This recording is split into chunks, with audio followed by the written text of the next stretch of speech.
சென்று அறமான வழி செல்லும் அதிமேதை கருணாநிதி.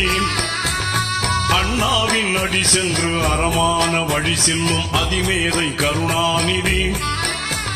குண்டேந்தும் பீரங்கி வந்தாலும் கொள்கையில மாறாத கருணாநிதி.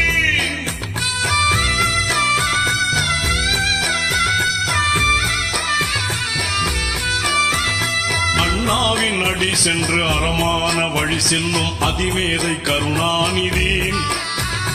அண்ணாவின் அடி சென்று அறமான வழி செல்லும் அதிமேதை கருணாநிதி. குண்டேந்தும்